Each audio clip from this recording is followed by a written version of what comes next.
Number 10, Alfred and the Men of Wessex. January 878 AD, the royal estate at Chippenham is burning.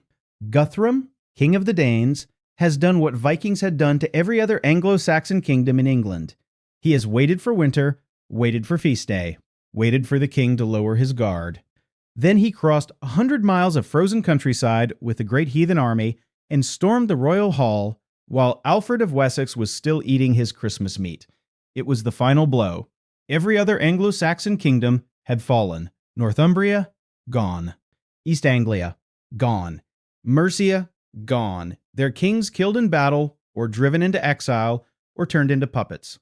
Alfred was the last. And on that January morning, with the Danes howling through his hall and his thags dying around him, Alfred did not stand, he did not charge. He did not die a martyr. He grabbed a small band of loyal men and ran disappearing into the marshes of Somerset, while Guthrum sat down in his hall and named himself king of everything Alfred had lost. It should have been the end of Anglo-Saxon England. On paper, it was the end. Every neighboring kingdom acknowledged Danish rule. Coins were minted in Guthrum's name, and Alfred, the last king of the last kingdom, was hiding in a bog. The marshes of Athelney were a place designed by nature to hide a broken man. A small patch of solid ground, barely 30 acres in size, rising 40 feet above the surrounding wetlands, reachable only by causeway through drowning reeds and standing water. In Alfred's time, it was essentially an island, and the Vikings could not bring their horses or their heavy formations across the mire. Alfred spent the winter felling timber, building a fort, and doing something the Vikings had never seen an Anglo-Saxon king do. He waged guerrilla warfare against them. Small bands of loyalists slipped out of the marsh at night, burned Danish supply caches, ambushed foraging parties, killed lone messengers on forest tracks, then vanished back into the reeds before dawn. It was not war as the Vikings understood it. There was no shield wall to break, no army to root, no city to burn. Just constant, grinding, invisible pressure. Danish patrols began disappearing. Small garrisons woke up to find their sentries dead in the mud. Farmers who cooperated with the Danes woke up to burn barns. And out in the fens, the legend began to spread. Alfred was alive. Alfred was fighting. Alfred was waiting. By May of 1878, Alfred emerged from the marshes with an army.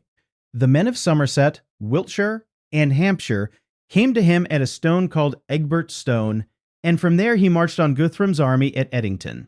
The battle itself was brutal and quick. According to Bishop Asser, Alfred attacked in dense order, fought ferociously, and made great slaughter among the pagans.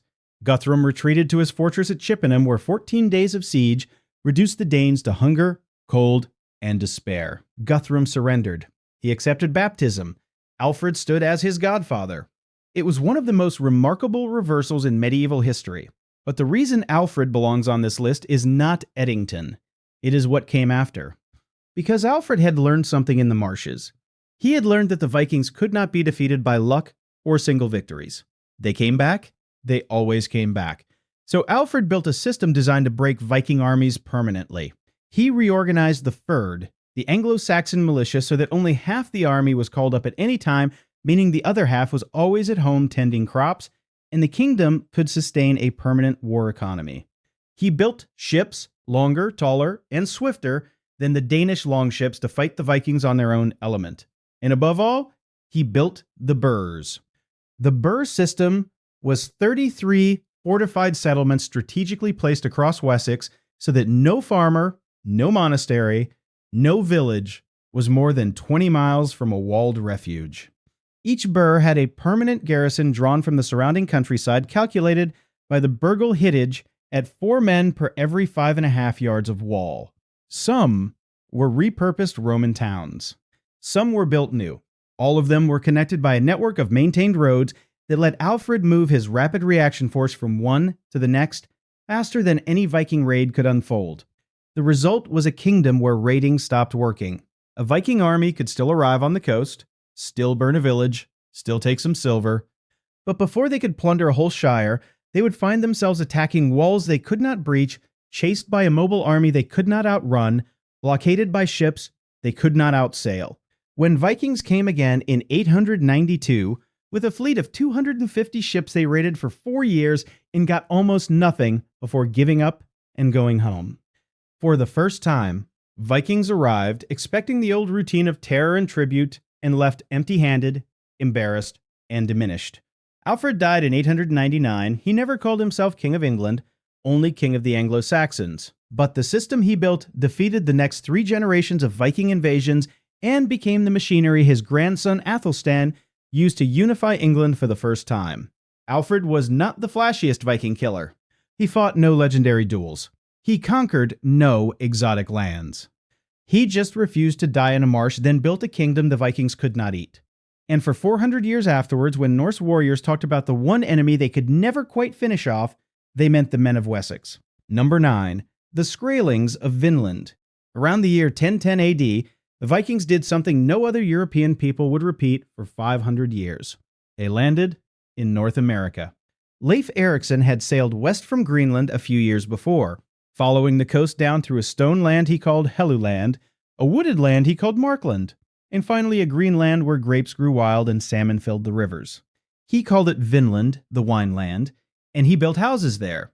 The site archaeologists eventually found at Lonceau Meadows on the northern tip of Newfoundland was small but real. Sod lawn houses, a smithy, iron nails, ship repair facilities, evidence of at least 90 people living there for a decade. This was not myth.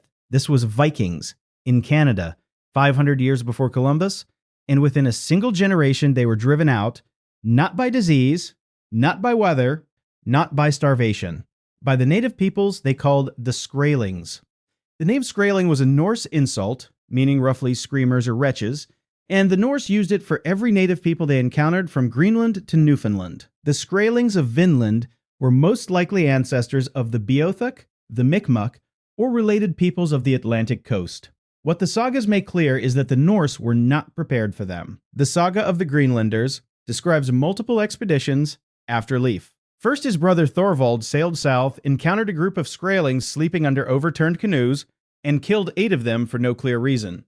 A larger group returned and shot Thorvald through the armpit with an arrow.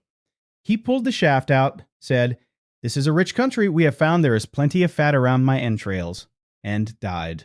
He was buried in Vinland, and the Norse who returned did not come back for his body.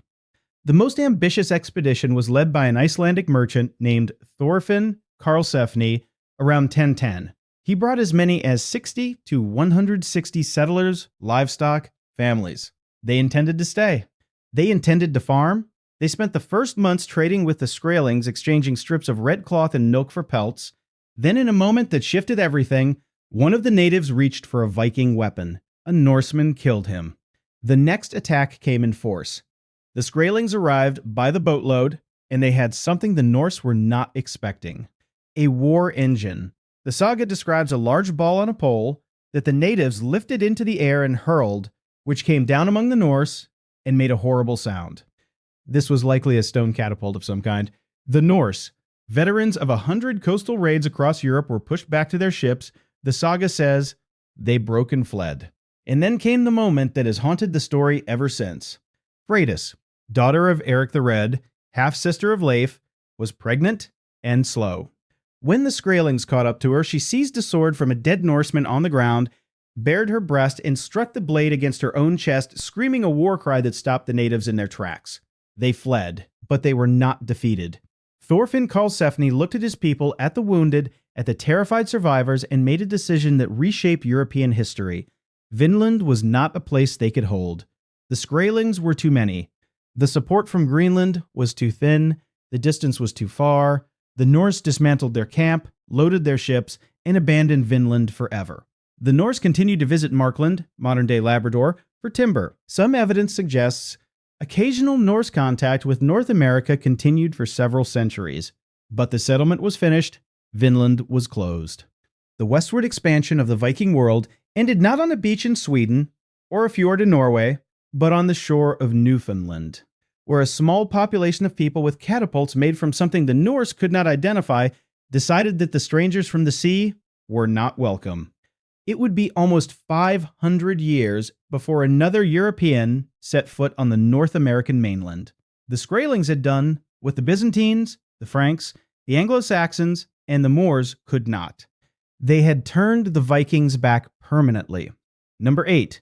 The Frankish heavy cavalry at the Dial. The autumn of 891 was supposed to belong to the Vikings. A Danish army, sometimes called the Great Heathen Army, had been rampaging through the fractured Carolingian Empire for years. Earlier that spring, they had smashed an East Frankish force at Maastricht so completely that survivors ran back to Lotharingia with stories of a defeat so total the Franks had forgotten how to fight.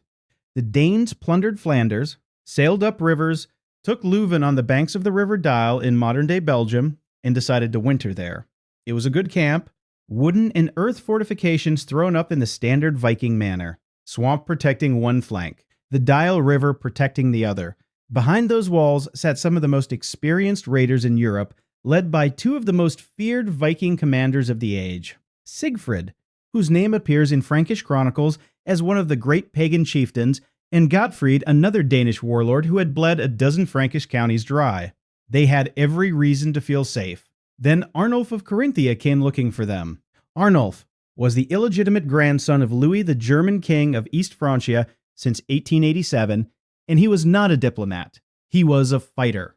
He had spent the previous year crushing a Slavic revolt in Pannonia and had marched his men across the empire when he heard about Maastricht. He was furious that Franks had fled from Vikings, and he was determined to erase that memory in blood. He assembled an army from Franks, Saxons, and Bavarians and marched on Leuven. When he arrived, he found the Viking camp in a nearly perfect defensive position. His officers advised caution. The Danes were entrenched behind walls with water and swamp on their flanks. Attacking would mean sending infantry across an open field into a shield wall that had already broken one Frankish army that year. From the walls, the Vikings taunted them, shouting about Maastricht, promising a repeat. Arnulf looked at the position and made a decision that would change how everyone in Europe understood Viking warfare. He was going to attack, but he was going to break the tempo the Vikings expected. Frankish warfare had traditionally centered on infantry. The Vikings knew how to fight Frankish infantry. They had been doing it for 70 years. What they had not yet fully experienced was what the Franks were becoming: a mounted heavy cavalry force capable of shock attacks, coordinated maneuver, and sustained pressure on a fixed position. Arnulf ordered his infantry forward on foot, in dense formation, to fix the Danish attention on the frontal assault. Then he unleashed his cavalry against the Viking flanks. What the Vikings had built as a defensive position became a trap. The swamp that protected one flank now blocked their retreat. The River Dial, on the other flank, became a killing ground. Frankish cavalry hit the Viking positions from angles they had not prepared for, punched through the earthworks, and drove into the interior of the camp. The Viking shield wall that had never broken at Maastricht cracked at Leuven, and once it cracked, it disintegrated. Siegfried was killed, Gottfried was killed. 16 Danish standards were captured, and the Vikings who tried to flee ran into the Dial. Some drowned in their armor, some were cut down on the banks, some were hunted through the reeds. The Annales Fuldenses, the primary Frankish chronicle of the battle, records a detail so grotesque that historians spent decades debating whether it could be literal. The bodies of dead Northmen, the chronicle says, blocked the run of the river so completely that the waterbed appeared dry through the corpses. Whether that was rhetoric or reality, the meaning was clear. This was not a defeat. This was an annihilation. The Vikings, who had spent decades using Frankish rivers as their highways, discovered that the same rivers could become their graves. Arnulf built a new castle on an island in the Dial to commemorate the victory. The Danish invasions of Lotharingia essentially ended. Vikings still raided coastlines, still sailed up rivers, still burned monasteries, but they never again tried to establish a wintering base deep in East Francia. The Frankish heavy cavalry, the ancestor of the medieval knight, had proven it could do what infantry could not. It could catch a Viking army in a prepared position and destroy it in a single afternoon. Every European king who came after Arnulf noted the lesson: build heavy cavalry, train mounted shock troops, use them to strike Viking camps before they could consolidate. And for the next 200 years, the Vikings watched Frankish knights become the terror that changed how they had to fight. Number 7. The Irish at Tara. For 180 years, the Vikings had made Ireland their playground. They arrived in 795 AD, burning the monastery on Rathlin Island, and they never really left. They established a chain of coastal fortified trading towns: Dublin, Wexford, Waterford, Cork, Limerick, and from those towns they raided, taxed, and enslaved the Irish interior. Dublin in particular became one of the wealthiest slave markets in Europe. The Norse of Dublin sold Irish captives to markets in Bristol, in Rouen, in Córdoba, in Baghdad. They collected tribute from Irish kings. They dictated terms. They fought whichever Irish faction paid them best. Then, in the year 980, a young king of Meath decided the arrangement was over. Mael Sechnaill Mac Domhnaill was head of the Southern Uí Néill, a branch of the ancient dynasty that had once ruled most of Northern Ireland. Olaf Cuaran, the Norse Gael king of Dublin, was raising an army to reassert Norse dominance in the Irish Midlands. He had summoned auxiliaries from the Norse-held islands, off the Scottish coast, and from the Isle of Man. His army marched inland, into Meath, aiming at the sacred hill of Tara, the ancient ceremonial seat of the High Kings of Ireland. Occupying Tara was a political statement. It said the Norse would decide who ruled the Irish. Mael Sechnaill met them at Tara with an army drawn from Meath and, likely, from Ulster and Leinster. The Battle of Tara raged for what the annals call 3 days, though the truth is likely closer to one exceptionally brutal day. The chronicles use the language they reserved for the most decisive victories. Great slaughter was inflicted. The Viking army was broken. Ragnall, son of Olaf Cuaran, and heir to Dublin, was killed on the field along with a substantial portion of the Norse fighting men. The survivors ran for Dublin. Olaf Cuaran, the Old King, the man who had once ruled York and Dublin and shaped Norse politics across half the Irish Sea, took one look at the ruin of his army and abdicated. He gave up his kingdom, took ship to the Hebrides, and retired to the monastery of Iona. He died there within a year. Mael Sechnaill did not stop at Tara. He marched on Dublin itself, besieged the city for 3 days and 3 nights, and forced its surrender. What he did next changed everything about Norse power in Ireland. He walked into the slave markets of Dublin. He looked at the thousands of Irish men, women, and children held as chattel property, and he issued a proclamation. Let every one of the Gaels who was in the foreigner's province come forth to his own country for peace and comfort. He freed them all. The annals of Tigernach called it the ending of the Babylonian captivity of Ireland. Over 2,000 hostages were released. The tribute the Vikings had extracted from the Uí Néill for generations was renounced, and Dublin, the greatest Viking city west of Scandinavia, became a client of the Irish High King instead of a colonial capital. The Vikings did not leave Ireland, they stayed. They kept trading, they kept fighting, but their political power in Ireland was broken at Tara 34 years before the famous Battle of Clontarf that history remembers as the Great Irish Victory. Clontarf gets the reputation, but Tara did the work. Mael Sechnaill remained High King of Ireland for 22 more years before Brian Boru took the throne. And the men of Meath had proven what almost no other people in Europe had managed. They had beaten the Vikings not in a defensive stand, not in a lucky ambush, but in a full-pitched battle for control of a kingdom, and they had made the beating stick. From 980 onward, no Norse king of Dublin ruled without the permission of an Irish overlord. The wolves had been leashed, and the leash had been forged at Tara. Number 6. The Defenders of Barda. In 943 AD, the greatest Rus expedition of the entire 10th century sailed out of the Volga trade route and burst into the Caspian Sea. This was not a raid. This was a full-scale invasion, led by warriors who had spent decades studying the geography, learning the trade routes, waiting for the perfect target. They found it. The city of Barda, capital of the Caucasian region of Aran in what is today Azerbaijan, was one of the wealthiest cities in the Islamic world. It sat on the fertile plains near the Kura River, a hub for silk, textiles, and the fabulous mineral wealth of the surrounding mountains. It was to the Eastern Islamic economy what Antwerp would later be to Europe, a hinge on which enormous trade turned. The Rus rode up the Kura River, deep into the Caucasus. They defeated the field army of Marzuban ibn Muhammad, the Muslim governor of the region. And in the summer of 943, they took Barda. What happened next was, even by Viking standards, staggering. The Rus offered the local population terms: keep your religion, keep your homes, recognize us as your overlords. It is quite possible they intended to settle in Barda permanently. To transform a raiding operation into a permanent conquest, the way the Rus of Kiev had transformed the Slavic river routes into a state, the people of Barda refused. According to the historian Ibn Miskawayh, the population began pelting the Rus with stones and hurling abuse. The Rus reacted with characteristic brutality. They ordered the population to evacuate the city. When the ultimatum was ignored, they began systematic slaughter. World History Encyclopedia records the killing of some 5,000 residents. Others were held for ransom. The Rus used Barda as a base to plunder the surrounding countryside, accumulating spoils that would have been unimaginable back in Scandinavia. It looked briefly as if the Vikings had done it. They had established a permanent foothold in the Caspian, taken a great Muslim city, and were positioned to build an entirely new commercial empire deep in the Islamic world. Then something happened that no Viking sword could stop. Dysentery. The Rus began dying in their barracks, in their captured houses, in the streets. The disease tore through them the way a fire tears through dry timber. It killed indiscriminately, quickly, and catastrophically.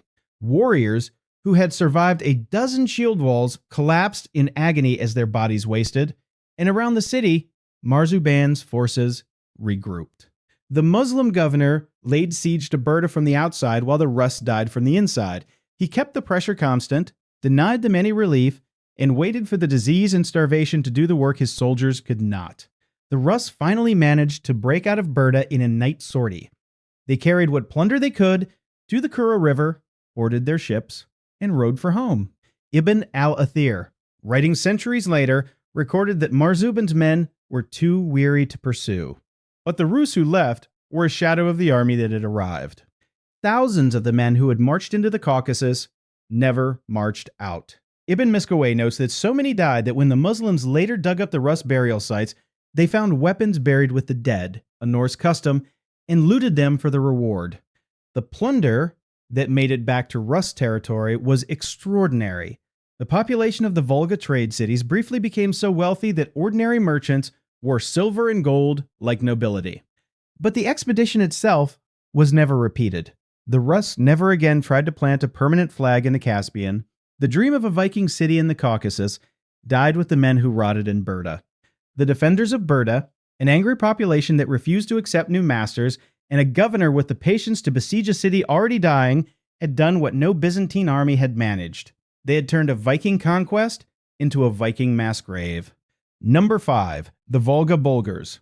If the Barda expedition of 943 was a catastrophe, the raid of 913 that preceded it was worse. It was the moment when the entire concept of a Viking Caspian empire almost died in its cradle. The Rus, driven by 40 years of successful trading along the Volga River, decided in 913 to make a full commitment. They assembled a fleet of 500 ships and sailed south. To reach the Caspian, they needed to pass through the Khazar Khaganate, a Turkic Jewish empire that controlled the lower Volga. The Rus made a deal, half of the spoils in return for safe passage. The Khazars agreed. The fleet passed through Khazar territory, entered the Caspian, and fell on the Gorgan region of what is now northern Iran with catastrophic force. They took slaves, they took gold, they took islands off the coast of Baku, and used them as staging grounds for raids deep into Persia. For months, the Rus pillaged the southern Caspian coast, almost unopposed. When they finally turned north to return home, their ships were so heavy with plunder that they rode low in the water. And that was when the Khazars broke the deal. Word had reached the Khazar capital that the Rus had massacred Muslim populations across the Caspian, and the Khazars had a large Muslim guard force, the Khwarezmian mercenaries, who demanded revenge. The Khazar Khagan, who had already collected his half of the spoils, allowed his Muslim guards to attack the returning Rus. The Volga Delta became a trap.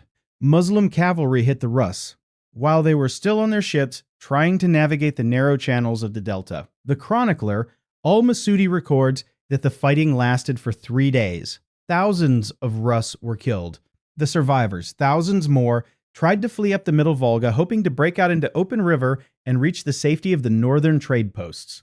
That is where the Volga Bulgars found them. The Volga Bulgars were a Turkic people who had converted to Islam around the year 921. They lived along the middle Volga at the confluence of the Volga and the Kama, and they controlled the river routes north of Khazar territory. They had watched the Rus grow richer and more aggressive for decades. They had traded with them, fought them, and taxed them. And when they saw the survivors of the 913 expedition staggering upriver, half of them wounded, all of them exhausted, they moved. The Volga Bulgars finished what the Khazars had started.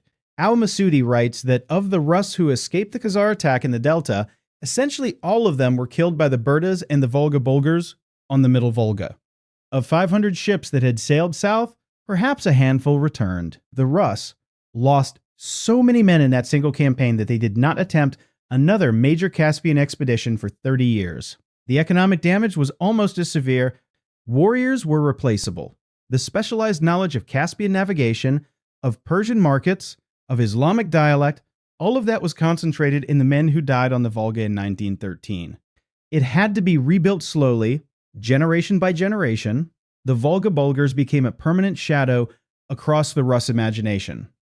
Every time a Rus prince considered a southern expedition, he had to remember 913.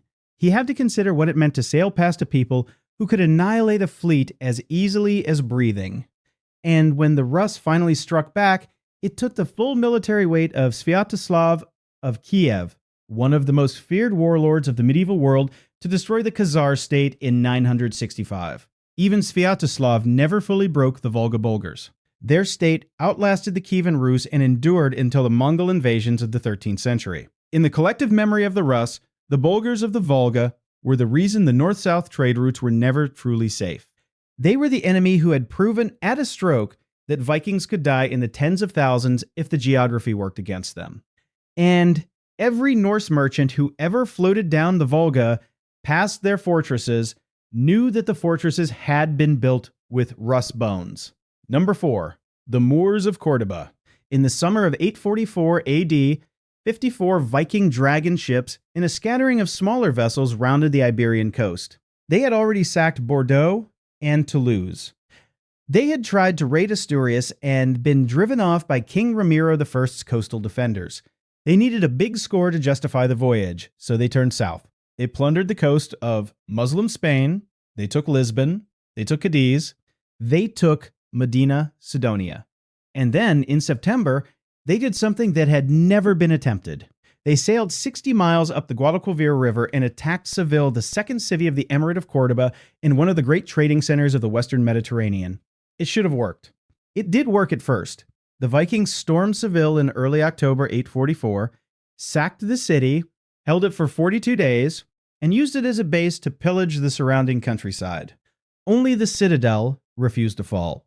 The population of Seville that could not escape into the citadel was killed or enslaved. The mosque was set alight, though it did not fully burn. It was the deepest Viking penetration into Islamic Spain in history. And the Emir of Córdoba, Abd al-Rahman II, was not amused. Abd al-Rahman's emirate was not the fractured, chaotic mess that Vikings had been exploiting in Francia. It was a centralized, wealthy, sophisticated Muslim state with a professional standing army, disciplined cavalry, and administrative capacity the Franks could only dream of.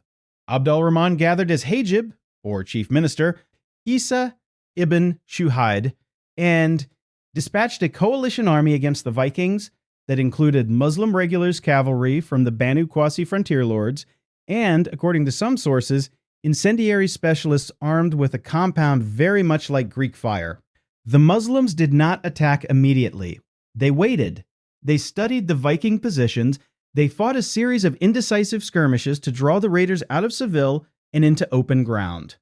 And on either the 11th or 17th of November, 844, at a place the sources call Halyata or Tablada, near the ruins of the Roman city of Italica, they trapped them. The Muslim account, filtered through the Umayyad chronicler Ibn Hayyan and the North African historian Al-Nuwairi, describes the destruction of the Viking force in detail that borders on the theatrical.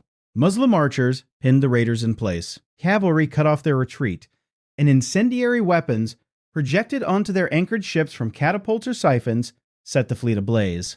Contemporary accounts say 30 Viking ships burned. Between 500 and 1,000 Norsemen were killed. At least 400 more were captured. The captives were hanged. The chronicles are consistent on this detail. Some of them were hanged from the palm trees that lined the banks of the Guadalquivir. their bodies left dangling as public warning to any raider who thought Islamic Spain would be easy plunder. Others were beheaded, their heads displayed on the walls of Seville, and according to some accounts, sent as diplomatic gifts to Muslim allies as far away as Morocco. The Umayyad response did not end at Taliata. Abd al-Rahman ordered the construction of a new fortified wall around Seville. He built a chain of coastal watchtowers along the Atlantic coast to spot incoming Viking fleets. He established a Muslim shipbuilding program that produced a naval force capable of intercepting raids at sea rather than waiting for them to arrive. And the Norsemen learned. Vikings returned to Iberia in later decades. Hasting raided the Mediterranean in 859 with a fleet of 60 ships and struck the Iberian coast on the way. But the golden days of easy Islamic plunder were over. Every Viking who sailed south of the Bay of Biscay knew what happened at Taliata, knew that the Emirate of Córdoba would not scatter like Frankish militia, would not flee like Anglo-Saxon monks, would not pay tribute like a broken king. Córdoba would fight, and it would win, and it would leave your body swinging from a palm tree. And some of the Vikings who survived the raid of 844 did something unprecedented. They stayed. They settled in the lower Guadalquivir, converted to Islam, and took up goat herding, producing milk and cheese in a community that would exist for generations. The Moors of Córdoba had not just defeated Vikings, they had absorbed them. It was a form of victory the Viking world had never seen before. Number 3, the Pechenegs. In the winter of 972 AD, the man who had made the Byzantine Empire tremble was running out of options. Sviatoslav of Kiev was one of the most fearsome warlords of the entire Viking age. Half Norse by ancestry, fully Norse in his methods of war, he had spent his adult life expanding the reach of the Rus into empire. He had destroyed the Khazar Khaganate in 965, ending the great Turkic state that had blocked Rus expansion eastward for a century.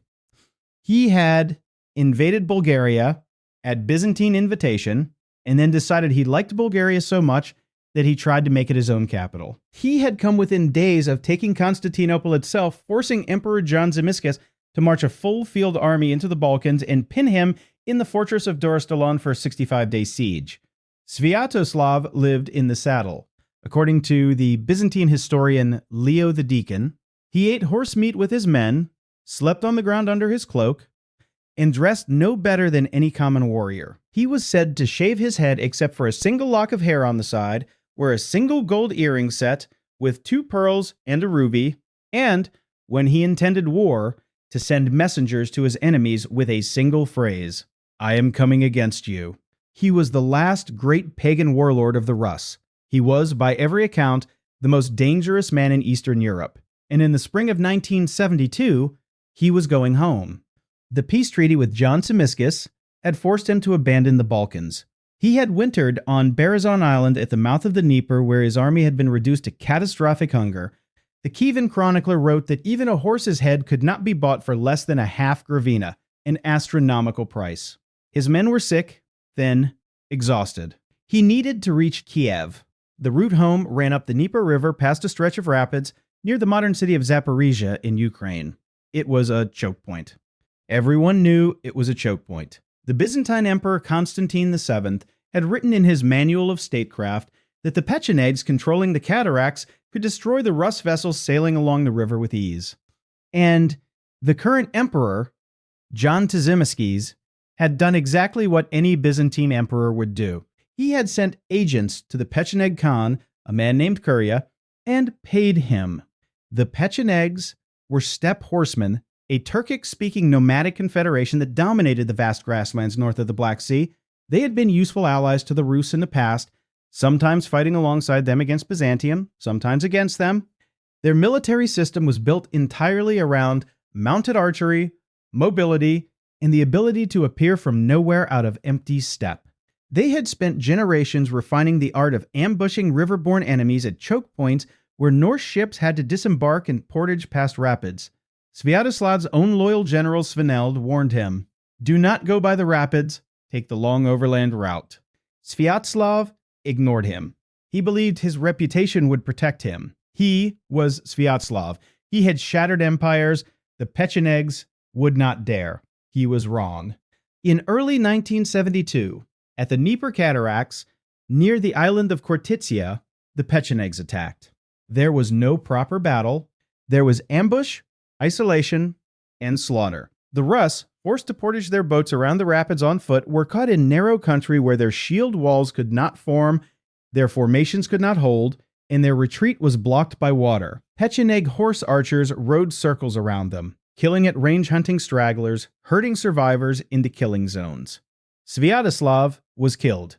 The greatest warlord of the Rus, the terror of two empires, was cut down in the mud. And then Khan Kurya did something that turned the death into legend. He took Sviatoslav's skull. He had it cleaned. He had a rim of gold worked around its edge, and he drank from it. In steppe culture, drinking from an enemy's skull was not simple desecration. It was a supreme compliment. Kurya believed that consuming from the cranium of a great warrior would transmit that warrior's courage to whoever drank. Sources report that Kurya and his wife drank from Sviatoslav's skull and prayed for a son as brave as the dead Rus prince. It was a mixture of veneration and revenge that no Norse tradition could have anticipated. The consequences rippled for a century. Sviatoslav's death triggered a succession war among his sons that consumed the Rus for years. It halted the eastward expansion of the Kievan state. It forced the Rus to seek diplomatic accommodation with the Pechenegs instead of confrontation. And it taught every Norse warlord who came after that reputation was not armor. The steppe did not care who you were. The Pechenegs would hunt you as easily as they hunted a wolf. And when they were done, your bones would drink wine at another man's feast. Sviatoslav's skull cup entered folk memory across Eastern Europe as the ultimate warning, not just of defeat, but of the specific horror of being killed by a people who saw your death as an ingredient in their own ritual power. The Pechenegs would eventually be broken by the Byzantines and absorbed by the Cumans and Mongols. But for the Vikings, who ventured south of Kiev, they remained forever the enemy who had done to the greatest of the great what no one else in Europe had dared try. Number 2, the Normans. There is a particular horror in being killed by your own reflection. In September of 1066, an army of roughly 7,000 men crossed the English Channel and landed at Pevensey on the south coast of England. Their leader was William, Duke of Normandy, a man whose great-great-great-grandfather had been a Viking named Rollo, one of the great Norse chieftains who had extorted a homeland from the French kings a century and a half earlier. In the 150 years since Rollo, his descendants had done what Vikings had never done anywhere else. They had become something else. They spoke French, not Norse. They fought on horseback in mailed hauberks, not on foot in shield walls. They built stone castles, not longhouses. They had adopted the Latin Church, the feudal system, and the specific tactical revolution of heavy cavalry that had been reshaping European warfare since the days of the Franks at the Dial. But they had not lost the Viking hunger for conquest. They had refined it. They had made it methodical. And in 1066, they turned it on England. The story of what happened at Hastings on the 14th of October, 1066, is one of the most famous in Western military history. Harold Godwinson, King of England, had just marched his housecarls 200 miles south from Yorkshire, where they had annihilated the last great pure Viking invasion under Harold Hardrada at Stamford Bridge just 19 days earlier. That single sentence contains the strangest irony in Viking history. On the 25th of September, 1066, Harold's Anglo-Saxons destroyed a proper Viking army in the north. On the 14th of October, they were destroyed themselves by Vikings pretending to be Frenchmen. The Battle of Hastings was decided by things that had never existed in the classical Viking playbook. William's Norman knights on armored horses charged and retreated in disciplined feint maneuvers, luring Anglo-Saxon housecarls off the ridge at Senlac Hill in packets that could be cut down individually.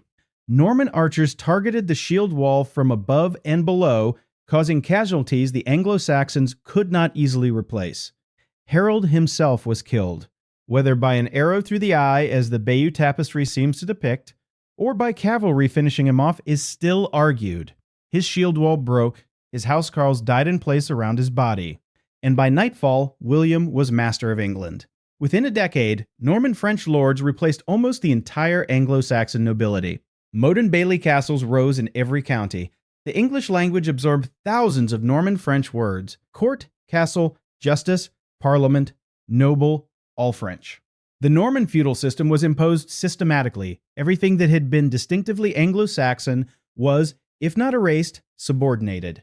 And here's the part that made other Vikings shiver. The Norman conquest of England was only one of two conquests happening at the same time.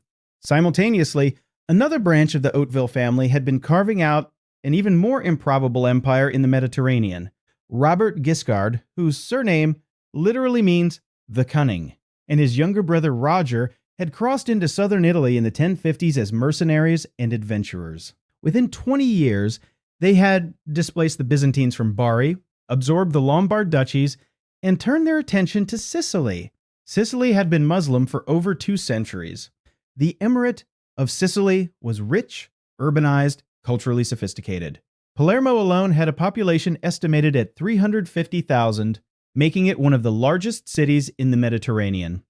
In 1061, Robert and Roger crossed the Strait of Messina with a tiny force, captured Messina by night attack, and began a 30-year war of conquest. At Sarami in 1063, a Norman force said to consist of only 136 knights broke a much larger Muslim army. In 1071, they took Bari from Byzantium. In January of 1072, they took Palermo itself. In 1085, Syracuse. In 1090, Noto, the last Muslim stronghold in Sicily, surrendered and Roger became master of the entire island. That same year, Roger took Malta as well. It was one of the most sweeping conquests in medieval history, and it was done by Vikings. Vikings who spoke French, who fought on horseback, who wielded feudal charters instead of runic curses. But Vikings all the same. And here's what other Vikings understood when they looked at what the Normans were doing. The old game was finished. The Viking who sailed a longship, raided a coast, and burned a monastery was going to lose to the Norman who built a castle, extracted taxes, and ruled a kingdom. The Normans had taken the Viking DNA and mated it to the Roman-style administrative state. The result was more efficient at conquest than pure Viking raiding had ever been, and it did not stop coming. Norman knights would go on to form the military spine of the First Crusade.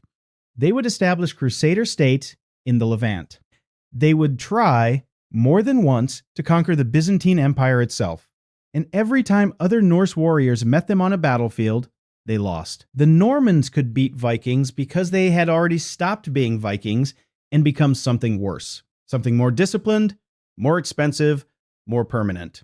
The last great Norse warlord to try to take England, Harald Hardrada, died with an arrow through the throat at Stamford Bridge. In the same month, William landed at Pevensey. The Old Norse world ended at those two battles. One where a Viking army was crushed by an Anglo-Saxon king, and one where the Anglo-Saxon king was crushed by Vikings who had become something else. In the century after 1066, the Norman example became the template for every ambitious warrior culture in Europe. And the Vikings who remained in Scandinavia, still building longships, still raiding fjords, watched their own descendants ride past on armored horses toward the crown jewels of the medieval world. Number 1, the Byzantines and Greek fire. The night of the 11th of June, 941 AD, the waters of the Bosphorus outside Constantinople are dark. Igor of Kiev, Prince of the Rus, watches his own fleet close on a target that seems impossibly weak. 15 ancient Byzantine ships, retired galleys, barely seaworthy. The Byzantine Empire has almost no navy in home waters. Its main fleet is fighting Arabs in the Mediterranean. Its army is deployed on the eastern frontier. Igor has come at exactly the right moment with what the primary chronicle calls a fleet of 10,000 ships, a number that even conservative Western sources like the diplomat Liutprand of Cremona put at 1,000 ships. Even 1,000 ships was a staggering armada. The Rus had already spent weeks pillaging the Bithynian coast opposite Constantinople. They had crucified priests, they had driven nails into the heads of prisoners, they had ravaged the countryside all the way to Nicomedia. Constantinople itself, the wealthiest city in the world, seemed to be waiting for them like a ripe fruit. Igor's plan was simple: surround the 15 retired galleys, capture the ships, board the walls, take the city. He was going to be the Rus prince who succeeded where every previous northern raider had failed. He was going to conquer the Second Rome.